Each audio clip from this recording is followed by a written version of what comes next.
Jeff Altman, the big game hunter. I'm referred to as the big game hunter because I've been hunting down leaders and staff organizations for 40 plus years.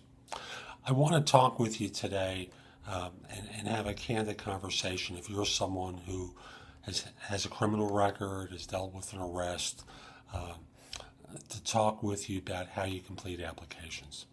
I'm reminded of this by a recent incident, a recent story from someone who I'm representing for a job, who told me about a conviction that he had years ago and a recent arrest where he accepted a plea deal, even though he said, I wasn't involved with what was done, but I got caught up in the events and my attorney just advised me to accept the plea and know that within 6 months it'd be expunged from my record. So now he's up for a job.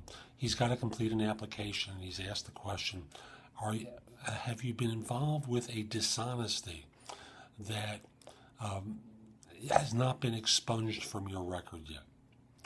And my advice to him was disclose. Write a lengthy explanation for what occurred.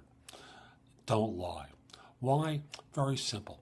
Because this is a firm that, like many, does background checking. And in doing a background checking, if they find an inconsistency with what you've told, that namely you haven't been involved with such an episode, and the reality, they're not going to hire you. Excuse me. If they find this out after you've been hired, they're going to fire you.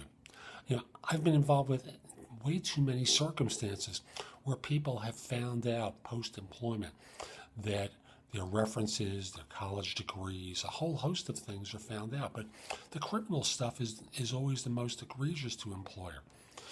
Imagine for a second you've been hired for a job and they find out a few weeks after you join that you've been involved with some version of crime. They let you stay on board. And while you're a stockbroker, for example, and you steal grandma's life savings or trade them to nothing, a lawyer gets someone from the firm on the stand and goes, you knew he was a liar and this is what happened. You tolerated it. And at the end of the day, their insurance company won't pay. They're out the money. And they just can't accept the fact that someone who lied to them is on board. In other words, you don't want to get greeted by security at your desk with a box of your stuff and escorted out the door. How do you explain that to your family?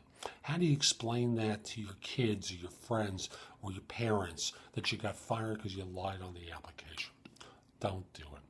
If they're not going to hire you, better off not to get fired after being on board for 2, 4, 6 weeks and have the same result that you're out of work, except that's worse, because how do you explain that to the next employer? This is Jeff Altman, the Big Game Hunter. Hope you found this video helpful. If you did and you're watching on YouTube, share it, leave a comment, click the like button. Do something that lets people know that it was worthwhile. Then come over to my website, which is thebiggamehunter.us, and go exploring. I've got lots of content there to help you with job hunting and with hiring. So you can watch videos I've done for YouTube about job hunting and hiring. You can receive a complimentary subscription to No BS Job Search Advice Easing or No BS Hiring Advice Easing. I publish them on a regular schedule. You'll find both of them very helpful. You can search positions I'm recruiting for. You can listen to my podcast, No BS Job Search Advice Radio, No BS Hiring Advice Radio, and Job Search Radio, all of which are extremely helpful. They all have great content. Go to the website, go exploring. A few final things. First of all, if your firm's trying to hire someone, send me an email at the address below. Let me know who to contact and whether I should mention your name. I'd like to help your firm staff positions. If we're not already connected on LinkedIn, send me a connection request. LinkedIn.com/IN/the-big-game-hunter. Use my email address so that you don't have to use up an email.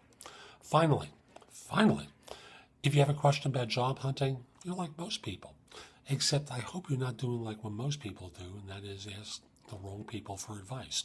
You know, that friend of yours who failed on 10 interviews before getting hired, that former manager of yours who struggled to find work, but now they're in a manager's position, so you should ask them. No, they are not experts on job hunting. They are experts on failing at job hunting most of the time with a couple of successes. Instead, contact me through liveperson.com. That's LIVE person.com, where I'm a job search and career coaching expert. I'd love to help you. This is Jeff Altman. Have a great day. Take care.